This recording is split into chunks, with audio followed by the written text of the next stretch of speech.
people that are really doing AI are doing like things like they are spending exorbitant amounts of money. I suppose if you're a digital marketing company as well that's working with clients like that, like in the e-commerce space, the local business space, there's so many ways in which you should be utilizing AI to improve your offer or service level to those types of clients. You've gotten to this model where I can build a site for like $500 that can make me thousands potentially in recurring revenue before I had to spend $10,000 to $50,000 to do that. Hi and welcome to the Online Performance Podcast, the podcast that aims to help you elevate your online earnings.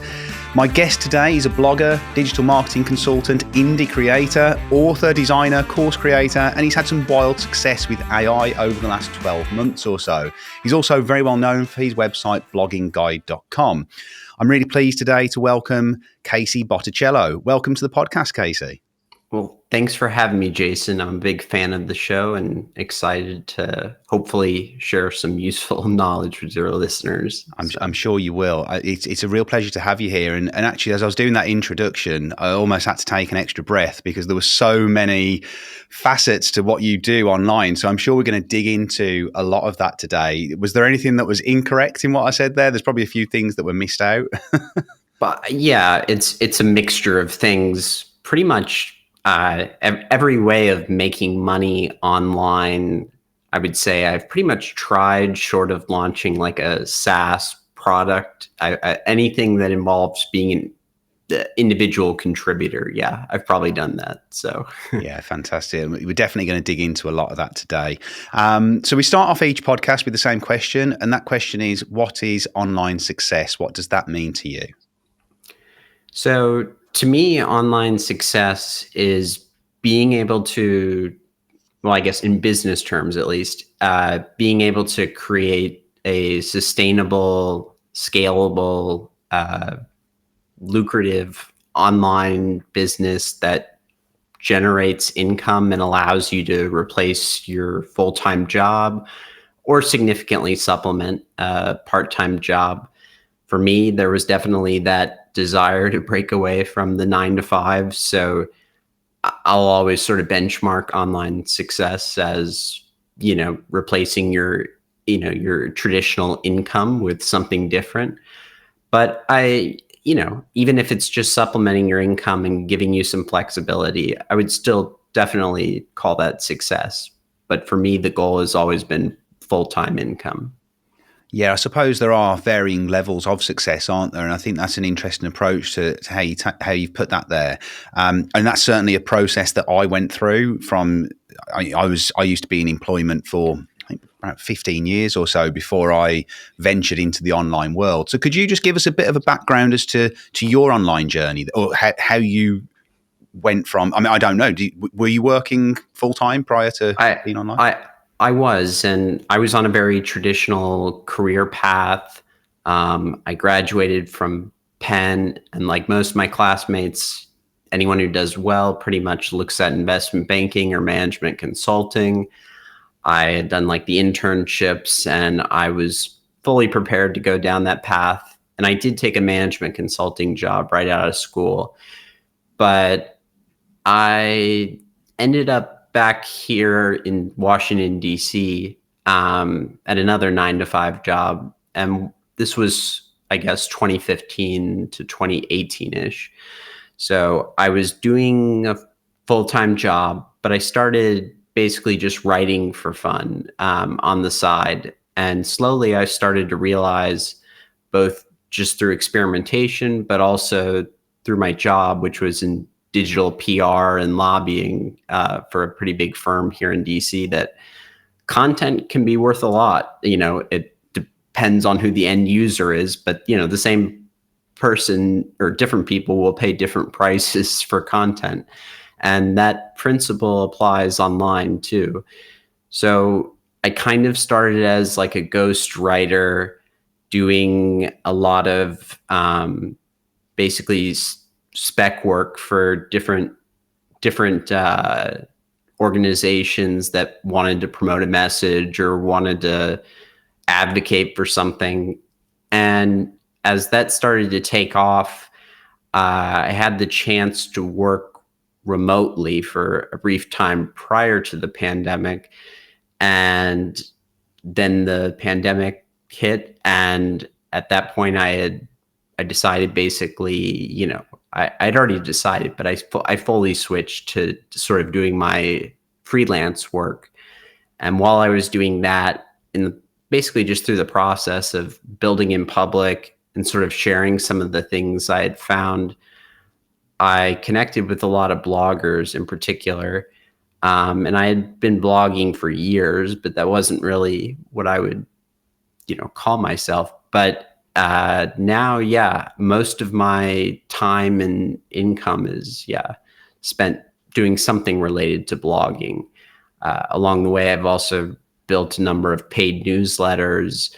I have a few different e-commerce businesses I've bought and sold, a lot of Amazon KDP, merch, different things like that. So, but most of the income is from blogging. So, Okay, I suppose that's where the website that you set up, bloggingguide.com, that came along, and that was part of the idea of building in public, or was this just something where you thought, well, okay, I've got a little bit of a following now, let's capitalize on that, or was it just something completely separate? How did that kind of come about?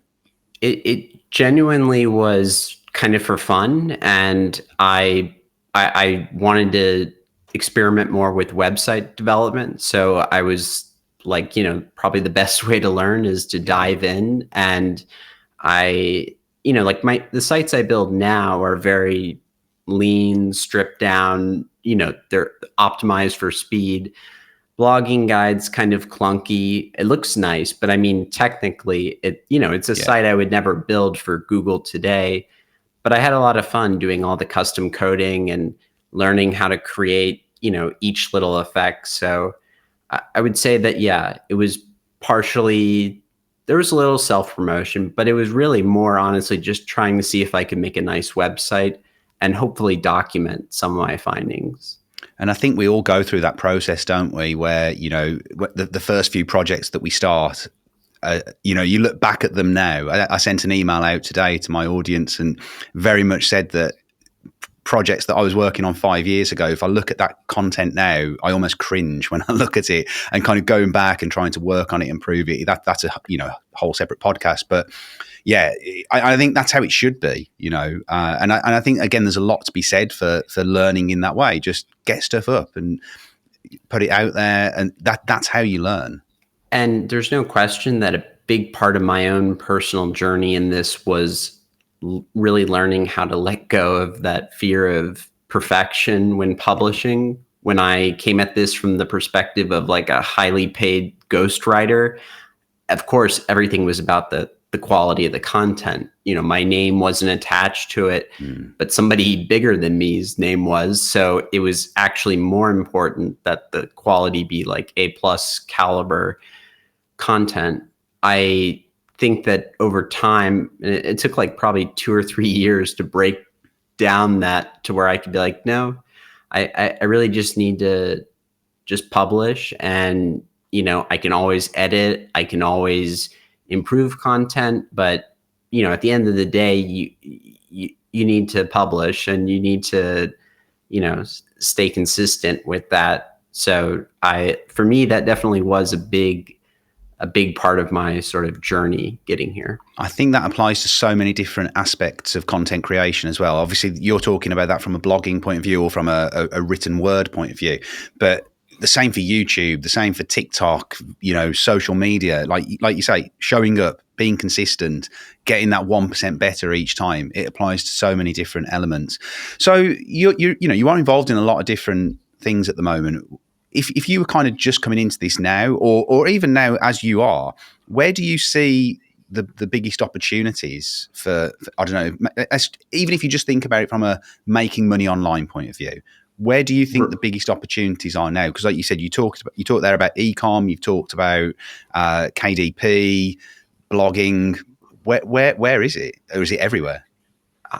I mean, it is everywhere, but you're right. To try to make it a little more granular, I would first think sort of, it depends on the individual, obviously, but it if you're the type of person that wants to build a team and likes that management role, they like scaling something, but maybe you're not like the creator sort of behind every piece of content, then there's still probably a lot of opportunity in the traditional sort of blogging niche space game. And, that could be affiliate marketing, it could be ad driven, that could be lead gen. But I do think that, yeah, as we've seen over the past 6 months, Google updates have kind of shaken a lot of people's faith in the long-term viability of that model. I haven't been hit very hard by any of the updates, and I have like 25 sites. So That's um, impressive. That is yeah, seriously impressive. well, and there's a degree of luck to that, but there. I've learned a lot. I also do some, like, just for fun and to learn, like some site consultations and auditing sites and going through stuff and just helping out friends. One thing I've definitely learned is that the caliber of content, when people are really honest with themselves and they really dive into it, a lot of times we were probably benefiting, 3 years ago from basically Google's inability to, sort of suss out some of the, keyword stuffed, overly SEO optimized content. And I always stayed away from that despite thinking very much in terms of SEO, but I tried to not structure the content like a traditional, Yeah. hired writer would. And I think that made a big difference in the sites. So I do think actually there's a lot of potential still. I've launched 4 sites this year, 2024, and so I'm not like, personally, I'm not just saying that. I actually am practicing what I preach. I document these on my site, but I had a site in the last that was started in 2023, and it grew from zero. It was a fresh domain to over 20,000 a month on Mediavine. So, that wasn't it all in 2023. I mean, the entire process. So, is blogging dead? Is it not going to be viable? I think it'll deter a lot of people, all this volatility, but in a lot of ways that opens up a lot of opportunities, Yeah. whether you're looking on the acquisition side. A lot of people are, multiples were pretty high just 12 months ago. Yeah. Now you could probably get a site for sometimes half of, what you Yeah. could have got it for. So Yeah, absolutely. I just wonder then, obviously you've been putting content on bloggingguide.com for a few years and giving advice. How has that advice changed over that time? And more specifically, I suppose, over the last 6 to 12 months, would the advice that you've given in the past, do you think that has changed? Because you've just said there, you very much took almost an anti-SEO approach where you were very much writing for the user, which is what we hear a lot about now, particularly post helpful content update. So has your advice changed, do you think, or has your approach changed a little bit in some of the work that you're doing now? yeah, it has changed, and I try to update or keep the content consistent with where I'm at. But probably the biggest shift was I was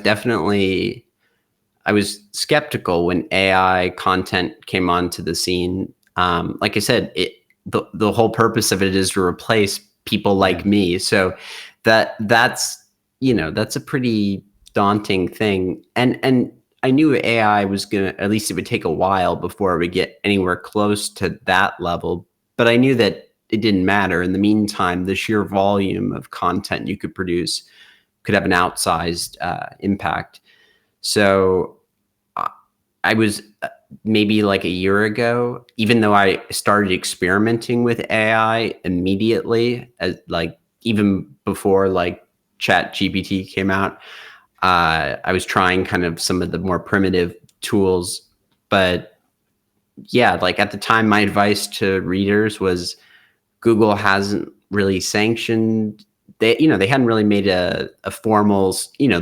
they changed their actual like wording of their policy to sort of include AI content and say basically as long as it's helpful content, it doesn't matter, who or how it's produced. And that wasn't till February of 2023, I believe. So up until that point, I was pretty much like, don't go down the rabbit hole of, all this quick, anything that's quick, it's probably a bad idea. It's not a long-term sustainable business model. It's just a money grab, but which I generally would not advocate. So that's why I was very skeptical. Again, though, even though I was skeptical, I was aggressively like building sites and testing it. And that's, where I ended up finding a lot of success. The site I mentioned that I've talked about in other places uh, was seeded with content that I personally wrote, but I then scaled it using AI content. And part of that was actually having AI write portions of the content, but part of that was content ideation and just automating sort of the overall workflow. And basically, I had a team of maybe 7 writers sort of at my peak before AI. And now I'm back down to like a full-time team of 1, basically Mhm. me. So I do have freelancers that help with various tasks, but I mean, I was able to cut, 10K a month in expenses. Mm. So, you know, AI was coming for a lot of writers' jobs. Again, that really included me. And I was basically like, I need to be ahead of the curve on this one. And so far, it's been pretty good. I still, that's why I like having different sites. I like having a site like Blogging Guide where I meticulously research and write every post myself. I wouldn't dare try to put an AI Yeah. generated article on there. But there are some topics and some places where AI content can be useful. And that's why I've also mentioned the other businesses, because AI can be used in e-commerce and, like I said, other forms of online business. Brilliant. Well, I'm going to quiz you on that in a minute. So we're Sure. definitely going to come back to that. So with your projects now, you just said you started 4 new websites in 2024, and we're recording this on the 9th of January. So that's pretty good going. Are all those projects now in utilizing AI? To some extent, yeah. Yeah. One of them is sort of like just a pure AI test, so that's 100% AI. Then I mean, it's literally like I'm feeding it like seed keywords, and it's generating one-click articles, like Yeah. just at the other extreme to test. Um, that site's already doing pretty well, though. I mean, the fact that it's already even it was January 1st it was started, and it's already gotten its first click. So I'm excited about that one. But then 2 of the sites are about what I would call like 50% AI generated. These are sort of ones that I go in after the AI does like a first attempt at a first draft, and I'll manually edit, create images, add media, stuff like that. And that's sort of the sweet spot. And that's really more what the site I was referring to before that I saw a lot of success with was. And then there's one where, again, this is more of just an experiment, but it's like a mixture where some posts are AI, some are entirely written by me. And the purpose behind that is not just to A/B test whether AI content works. The purpose is to see if, the AI is better at writing some types of content. So Yeah. if you have like listicle content, if you're, increasingly sort of, you know, uh, summarizing information, like AI can be perfect. And that could be from a creative use, like not just generating written content from thin air, but sort of like transcribing like a podcast and including like excerpts from that. So that's sort of kind of the approach. Yeah. I think that's interesting as well, because you are thinking of those more creative ways to use it. You're not literally just, I mean, obviously you are at the one end of the extreme. You are just hitting a button, giving it a keyword, and then publishing. And obviously that's an experiment and a test. But then at the other end of the extreme, you are using AI in much more creative ways. And I think that's probably why you've had the success that you've had, because you have tested, you have experimented, you've used it from a very early point in time as well. So I think that's really interesting. So if someone was coming into the space, if we think about it from a blogging point of view again, or from a content website point of view. So if someone's new to the space, can they leverage AI? Is it something that someone brand new to the space can do? And if so, can it be done on a small budget, so to speak? Yes, the answer to both is yes, I think. You definitely, anyone who I would say would have the requisite skills to sort of compete in the content site space, meaning they could build a site, maintain it themselves, just a simple WordPress site, but, has some basic understanding of that, has at least a little bit of experience writing or is willing to learn, has kind of the basic SEO fundamentals and knows, generally what content should look like. Yeah, I think that pretty much anybody can use AI either to produce content directly or to just augment that process. As far as like, is that expensive? I'm in a couple different masterminds where we've like kind of AI's become the focus. And in one of them, there are like, and I don't think people realize this about AI, like the people that are really doing AI are doing like things like they are spending exorbitant amounts of money. Yeah. They have like 30-person data scientists, like teams that are like going through and doing like their own like custom everything. Like they are,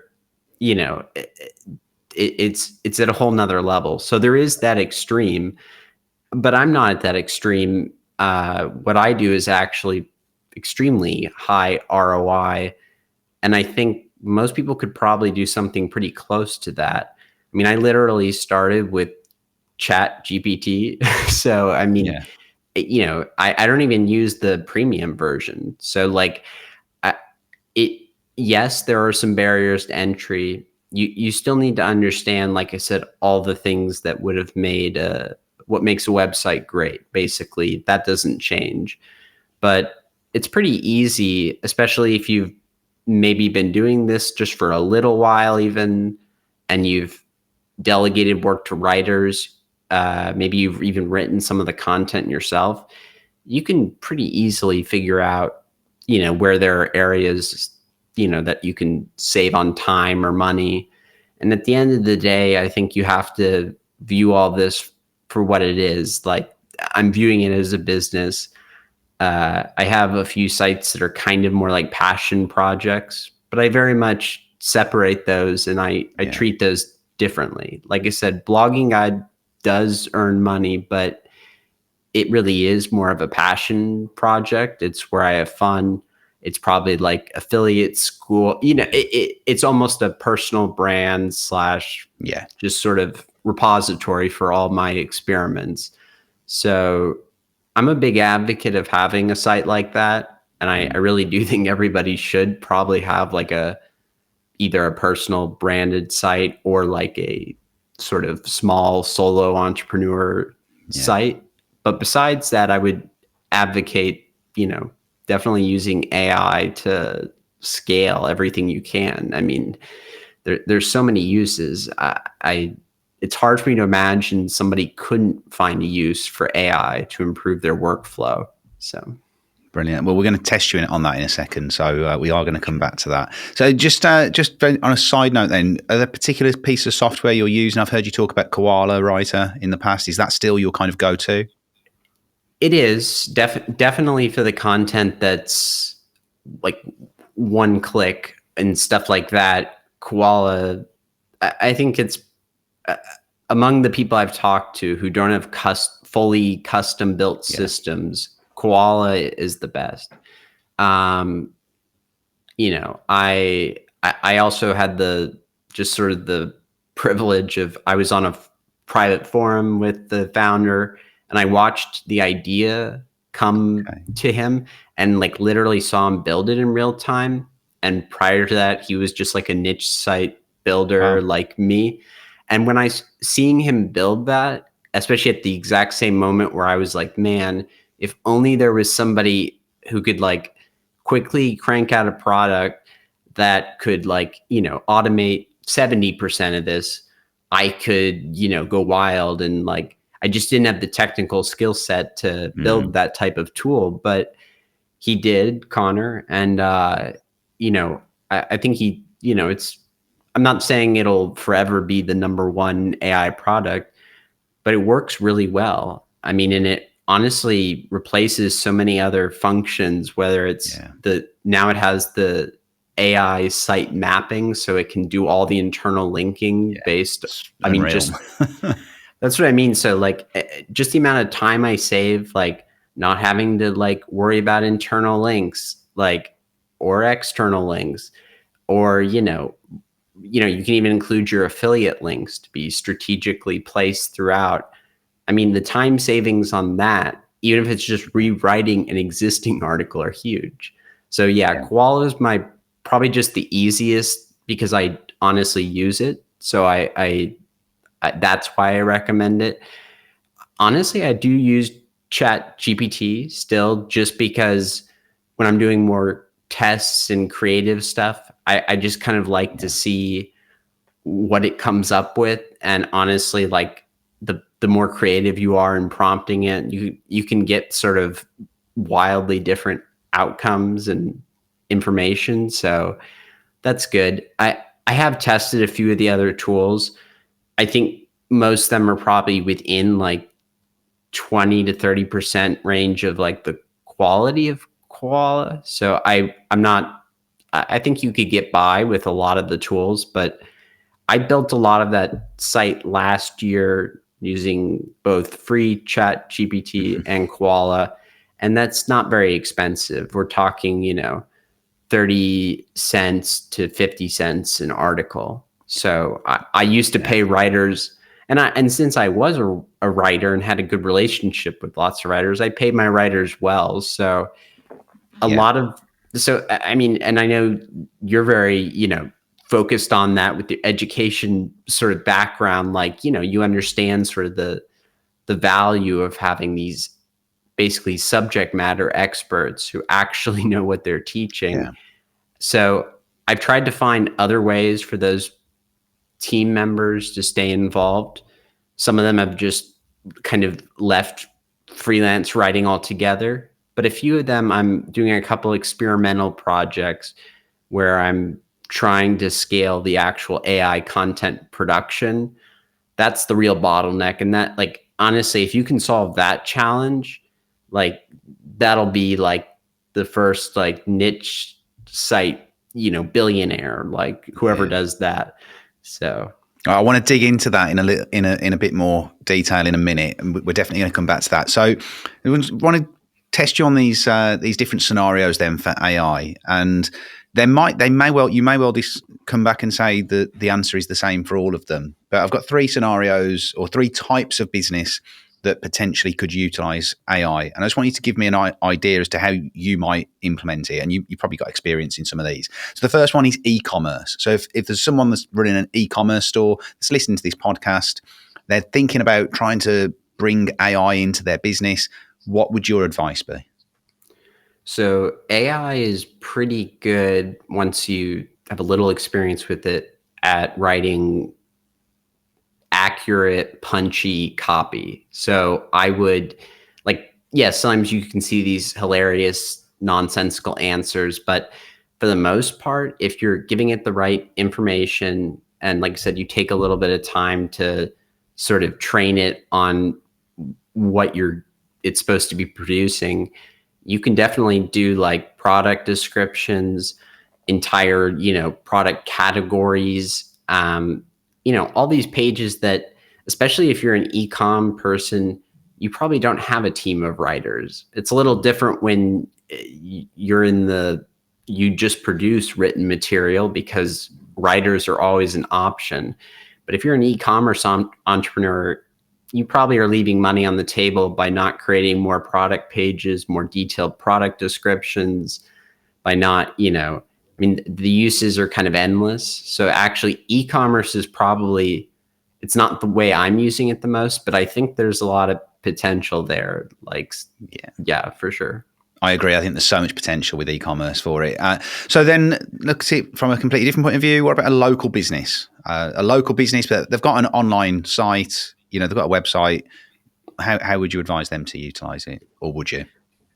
I definitely. Part of it's the same where if you're a local business, since you typically don't have access to writers or time to write yourself, or you're not a writer, I think there's a lot of use. I was working with a dentist who kind of had used chat GPT on her own to generate an immense, just sort of basically blog level of like content, and she was generating all these new local leads through that. So it almost like she was doing her own rank and rent sort of thing, but for her. And I thought that was really clever.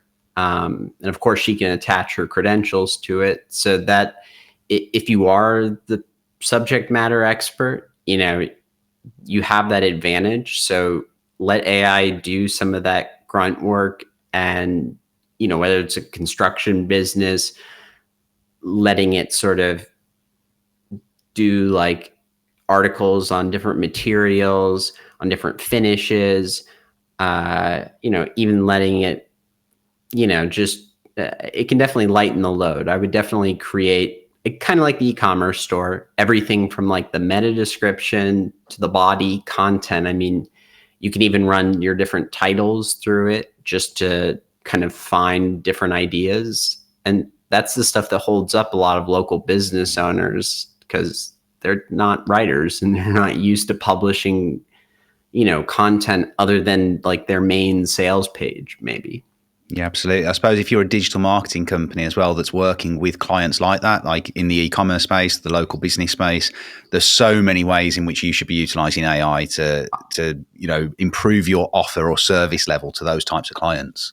I would think that's actually probably the person who could benefit the most from all of this, is because, of course, someone who's doing an agency like that, they're always balancing quantity and quality.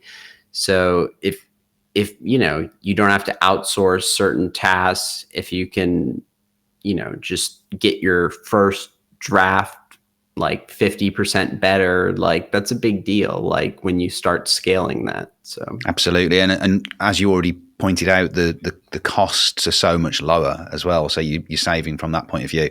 So then the third scenario that I wanted to give you was someone that's involved in video. So potentially a YouTuber or someone that's producing TikTok type content. How would you use AI in that? So, and I don't know if you've used it in that way yourself, or if you've got any ideas on it. I've used it, and this is basically, so this is the way I would recommend, is you can take either your content, if you have video content, or you can take other video content for the purpose of like I said, you're looking for quotes or excerpts or something that's not already published in text format online. And you can, I mean, that's part of why I use Koala, is they have a whole option where you just enter the YouTube URL, and it doesn't just, it doesn't transcribe the interview. It actually synthesizes, and you can choose the different like voices, a pretty good article based on that.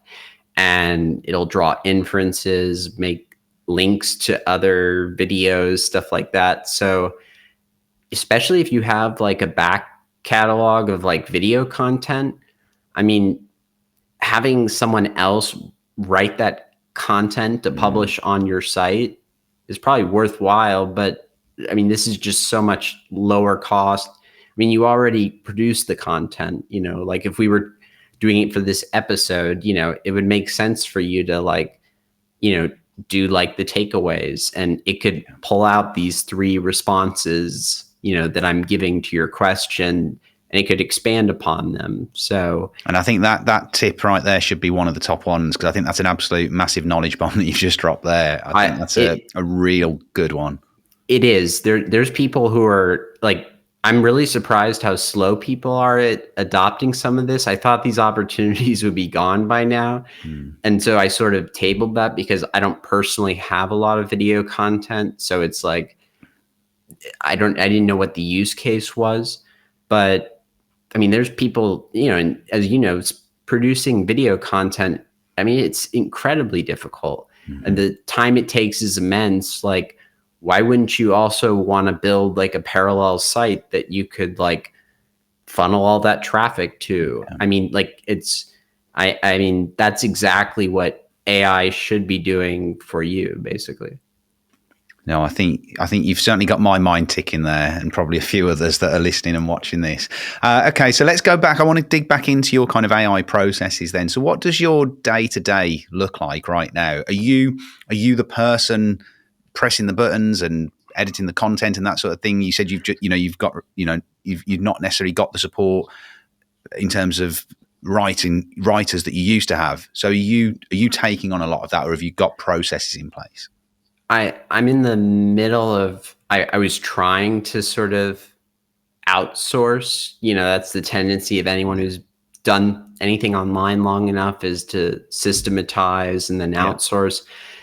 The problem is there really aren't that many people, just because it hasn't been around that long, that many like AI writing experts. Like, if you are knowledgeable about AI writing, it's almost like, it'd be like finding a really good niche site operator. Why would they work for you, sort of thing? They're out there and they're making a lot of money. I could never afford that person. Honestly, I haven't even found that person. So that's like a big bottleneck. So I kind of backed away from the system. I did document the processes, but right now I'm really kind of in the trenches, and I know it's not what people like to hear. It's not the like, I'm on a beach sipping pina colada sort of thing, but I am very much like 7 days a week, 16 hours a day, kind of other than like the few podcasts and other, things I check out online. Like, this last year has been nonstop for me. And I'm very much basically the person which I enjoy doing, sort of the high level, okay, I've identified a niche, here's the potential.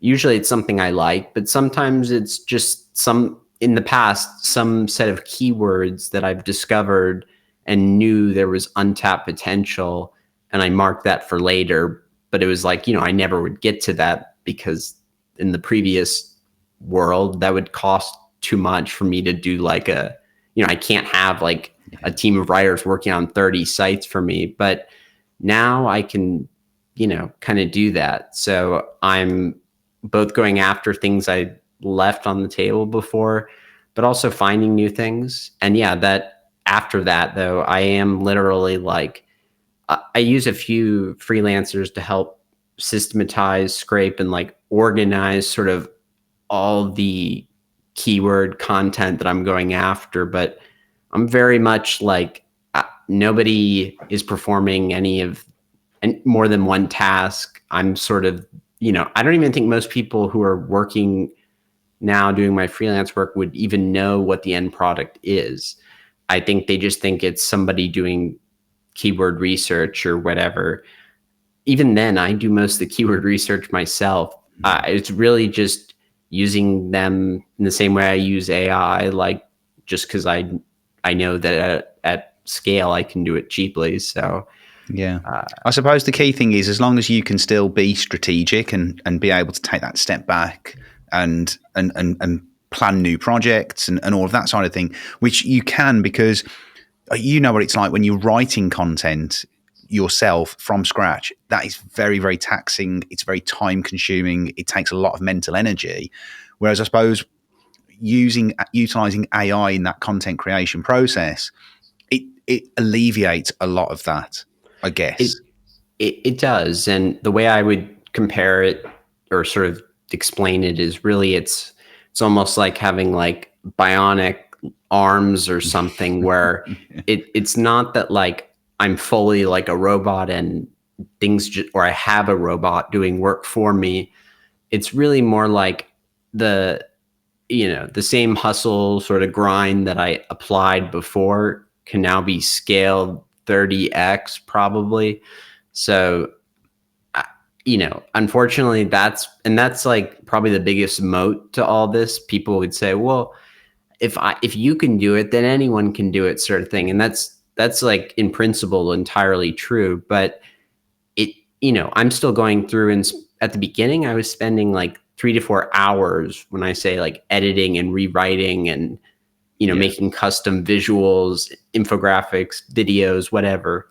So my article process has, for each site, it starts in about that range, 3 to 4 hours per article. And then I usually can get it down under two. And in a few cases, for a few of the sites, it can get to about an hour, maybe 45 minutes, like for large swaths of yeah, articles.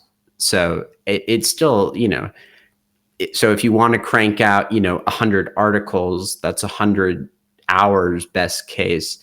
That's still like a substantial part-time job over the course of like a month even. absolutely. Yeah, So that's why like uh, you know that's why I was saying, if somebody could systematize and scale at the operator level, yeah, that would be the person who could.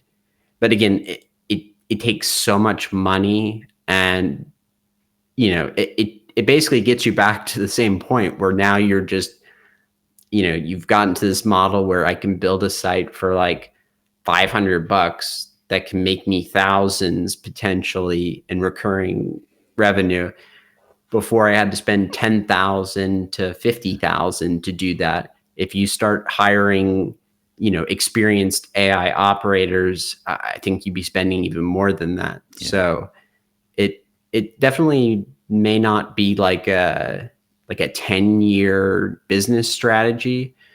But again, once you have like traffic, as I'm, I mean, just being in the affiliate space, ads are not the highest like yeah, form of monetization. Some of these right now I'm just doing that because that's the easiest, and it fits very nicely into my model, because I can't worry about like striking up a partnership deal or finding that, negotiating some crazy affiliate commission.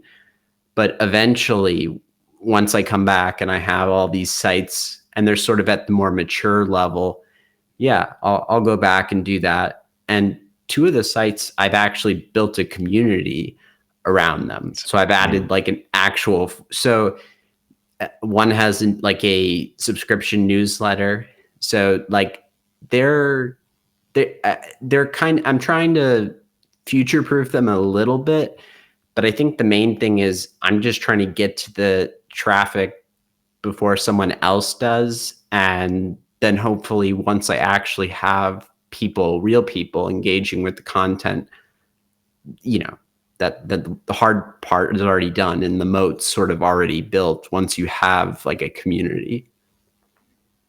Yeah, no, I like the fact that you're thinking long term as well, and I think that's one of the big differences with your approach to maybe some of the other approaches we see online. There's a lot of people talk about AI and churn and burn, and it doesn't Yes. necessarily need to be like that, does it? No, and I get the temptation, like I really do, and that's like kind of what that one site Yeah, I mentioned I started. I guess that might be, but even as I'm doing that, I'm always like, for me, my shiny object syndrome is finding other ways to monetize the site, yeah, like, because that's like a productive distraction. Um, so yeah, I never understood really I mean, if you do the churn and burn, like you can do it with AI. There's no question. But honestly, now that Google's gotten a lot better at, I mean, Google search is horribly sort of in disarray right now, but the fact that like it is much harder for a site to survive sort of like 6 to 12 months. I don't think churn and burn's really the right approach. I mean, it's an approach, but I don't think it's the highest ROI one. Like I said, the best example is still that site I started last Yeah, year and just put in like 1,000 hours of editing, and that site, like I said, in yeah, December did 22K. Even in January, it's dropped a little bit, which is to be expected, but it's still like 15. It's on track to like 15 to 18. So that's like a real business. And absolutely. at those multiples, you could probably still, even today, get like, as long as it's not in a downward trend, get 35x maybe.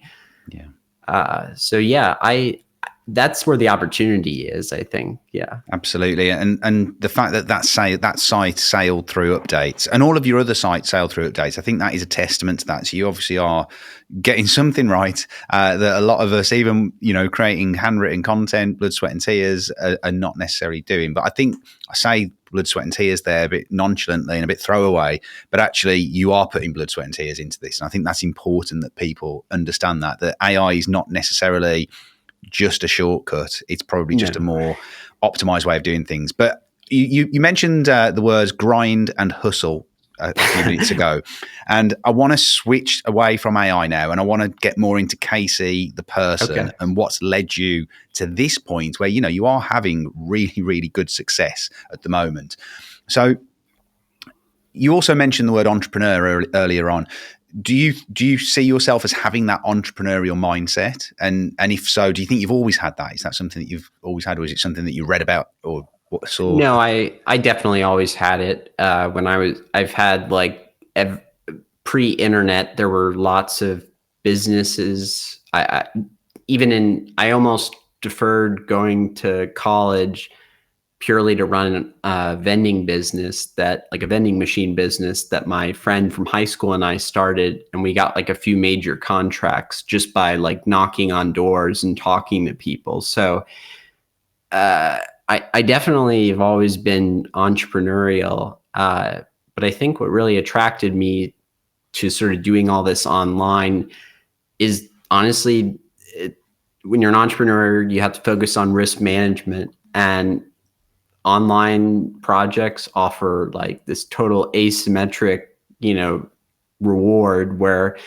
I can make enormous amounts of money potentially off a relatively small investment. And by minimizing the downside risk, uh, you know, again, it doesn't mean it'll happen for you or that it won't take many tries. But if you compare this to something like real estate, like I have family members who do very well in real estate, but if I wanted to, even do something kind of flashy and like change the zoning of like a office building to like mixed use, like residential, that we're talking about like millions of dollars needed to like do, at least in my area, like a very small project.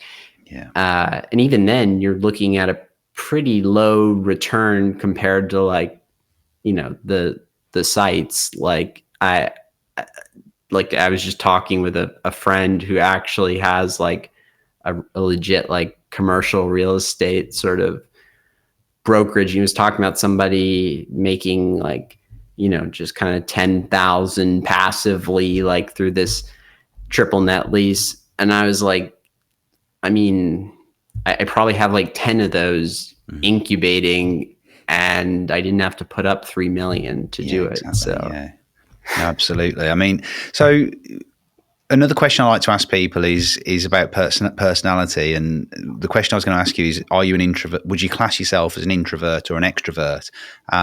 Because typically extroverts are more open to risk, and introverts are more risk averse. Not always, but quite often. Where would you see yourself? Because I always struggle with that question. I really struggle with it. I I, don't know if you find the same. I do too, just because I'm definitely more introverted, and like that's kind of like my default, I think, nature. This doing all this work. If I had like a team and all that, it would be great. But I'm very much like physically alone, sitting there doing this, Yeah, and as short most of of us like are. yeah, and short. That's why I do things like masterminds or building in public and community. I'm sure that's why you do a lot of the same Absolutely. stuff. I mean, otherwise you're just sort of shouting into a void. It's sort of daunting. But so I still need connection, but like generally introverted. But I've never been. I again, I think of it as like risk management. So I'm if the payoff is big enough, like I'll take what maybe somebody else would see as extraordinary risk, but only at, like I said, the right the right sort of ratio. And I'm very much you know like I count on having the best acquisition cost up front. That way, if things don't work out, like uh, basically I know, and that's why I like AI content. I know I'm only spending this much amount. I'm not borrowing money. I'm Mm. not even dipping into like substantially like savings or anything. I'm able to, and that's why I don't mind putting myself through the ringer sort of for this too, is that there probably will come a day when these exact strategies won't work. And some people would say that's like 6 months from now. I'm more in the like probably it's been really slow for people to adopt, so maybe Yeah. 2 to 3 years. But it's hard for me to imagine that those skills won't be applicable again in another digital marketing business. So, I mean, most of us who've been around a while, like, kind of have lived through at least a few different eras of boom and bust. And I think that's like true of all entrepreneurs, but especially if you're an online entrepreneur, every few years there's like, a new trend or a new shiny object or a new threat. So part of it is just you have to have that conviction and just sort of push through and not get distracted by the noise. Um, I think yeah. that's interesting, actually, that you talk about pushing through and conviction, because my next question was going to be around potential setbacks that you'd have had in the past. You've been in this game for a reasonable amount of time. Have you had any kind of major setbacks? Most of us have, and if so, you're happy to like maybe talk about one, and because essentially what we're trying to do here is to help people avoid making the same mistakes, or even just to allow people to see that you can make major mistakes and learn from them, and as long as you do that, it's all good. I was going to say, like, first of all, yeah, I make a lot of mistakes. That's like the business model. Like, I expect most things not to work. So when I talk about like asymmetric upside, that sort of implies that, I'm focused on like a, a hedge, a portfolio of basically a lot of small bets where I know only a few of them are going to pan out. But when they do blow up, they'll blow up big enough to, recoup the rest of the fund and then many times more. Yeah. So I experience failure all the time, and I try to like make that clear in my writing and blogging guide that like even when I did that case study site with the site that I could have never known that site would have done so well. That was, an aberration, I think, even with all the hard work I put in. I actually, in that same case study, did another site which had almost the exact opposite outcome, and nobody really focuses on Yeah, that, of course. which Yeah. but I still include that in the like income update reports because I want people to see, and there's very divergent outcomes. So that second site's interesting because it was labeled a failure, like when I first talked about it, but really it just took longer for it to work. Mm. So basically, like, it was a year behind the other site. and now it's starting to see some decent growth. So I think that speaks to a lot of this, that like you can't predict like the timeline, but um, if you don't give up on a project, it doesn't necessarily ever have to become a failure. Yeah. I it's when you call it. Like, I'm not saying you should stick to things that are, horribly, wrong, but like, if you believe in something, I think you do need to expect that, yeah, there's going to be failures. To give you a more concrete example, I tried buying a site that I hadn't built, that had been built by somebody who's actually pretty big in the niche site Twitter world. So it came from somebody who you would think would, maybe the site might withstand some of these updates or have like a better than average chance, like a pretty well known like SEO. And this site has been obliterated, and it's been like, that was like the big loss last year. Yeah. Was now luckily I did some creative financing on that with some seller take back. So I basically only paid for half up front, and the rest was like almost like an earn out. So the fact that the site got crushed, I'm basically just not going to get the rest of that, money recouped, but I'm not out the full amount. Yeah, of course. But so I think that like, that, and you could say like, does that mean though I never would buy a site again? No, I think that was, again, that's a small sample size. There are sites out there that I would buy. It's just right now, like the cost of building is so much lower that it just doesn't. And the other thing is, I don't, this guy probably, he didn't say he did, but he probably did some sketchy things like link building.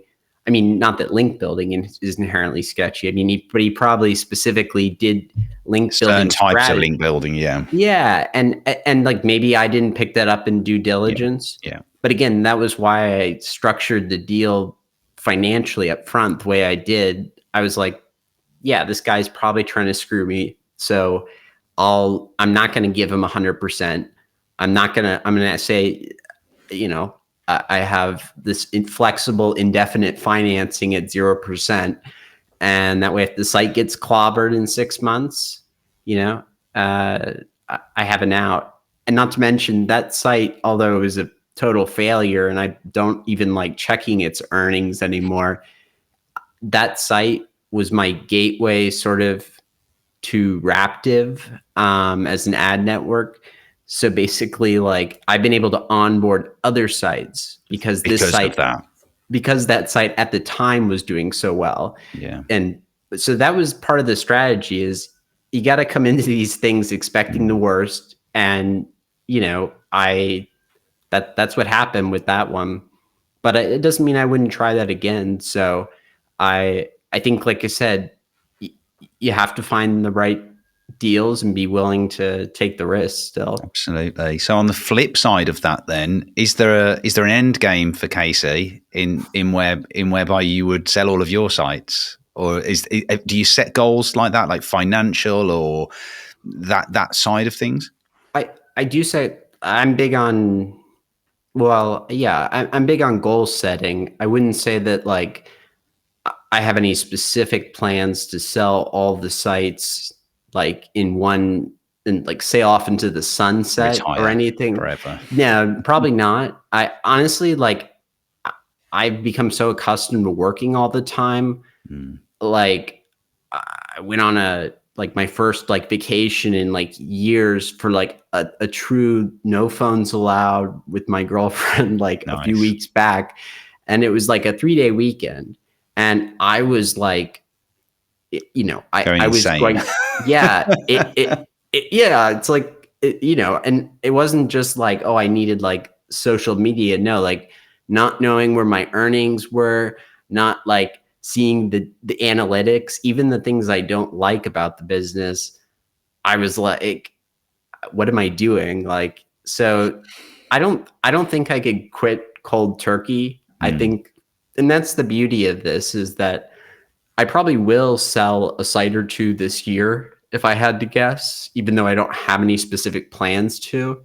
But just to de-risk probably a little bit, that site that is doing really well is definitely on the, Yeah. like, if it can get to 12 months, I mean, just to end the case study, I mean, Yeah, it'd be nice. Yeah, give it closure. Yeah. yeah, it would be nice. I know people just because people are rooting for it to fail. I kind of want to keep it just to Mhm. like spite everyone, but I I'm much more pragmatic than that. And if I got the right offer, I probably would sell it.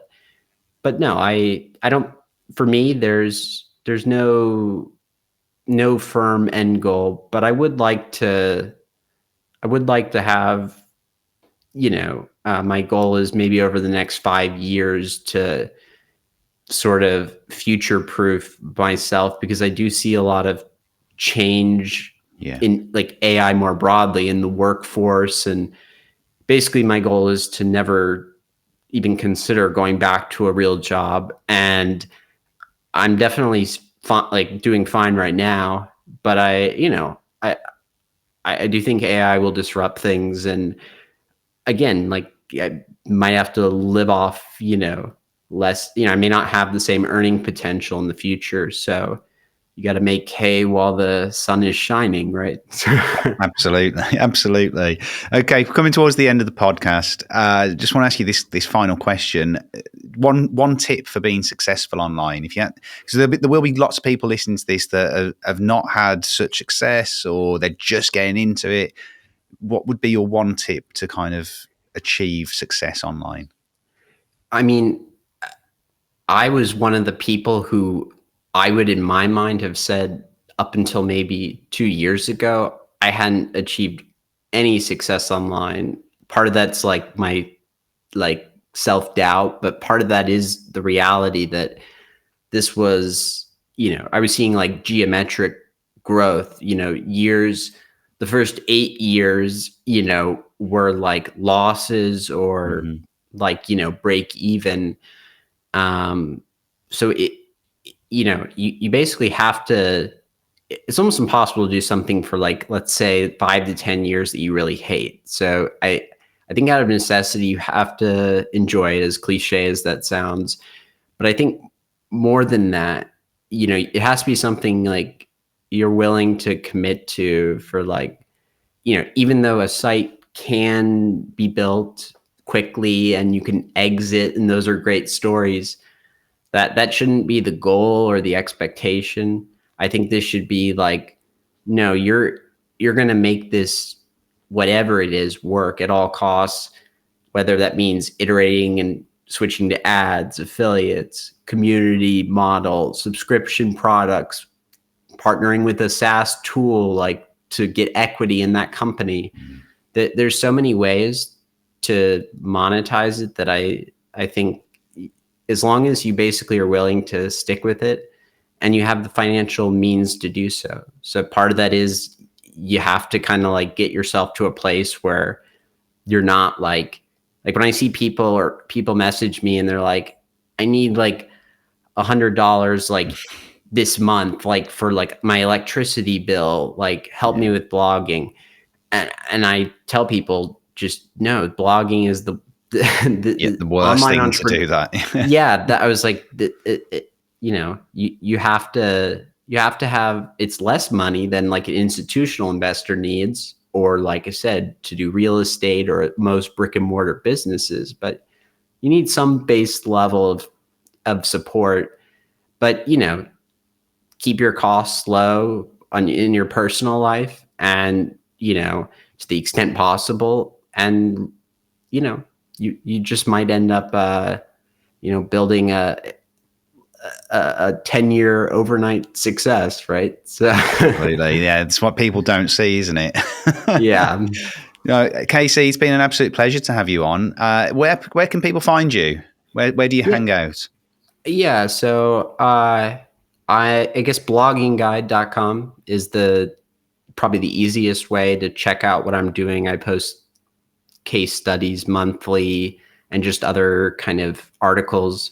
I have I have a Substack newsletter by the same name, Blogging Guide, that you can also subscribe to. But I give away all the best stuff in the free version anyway. So there really is no course or paid gimmick. Yeah.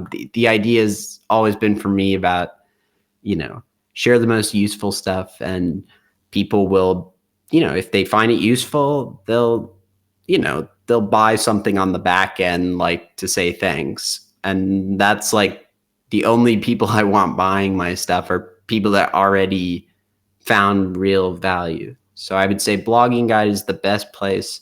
But on social media, I'm on Twitter, and I'm going to be doing some more YouTubing. So you can also Fantastic. just search Casey Botticello. So Brilliant. Well, we'll put all those links in the show notes so people can great. find you nice and easily. It's been a real pleasure for me. I've learned quite a lot from listening to you talk today, particularly around the AI, but I think just you talking about your mindset and your background has been fascinating as well. So thank you so much, Casey, for coming on. Oh, thank you for having me, Jason.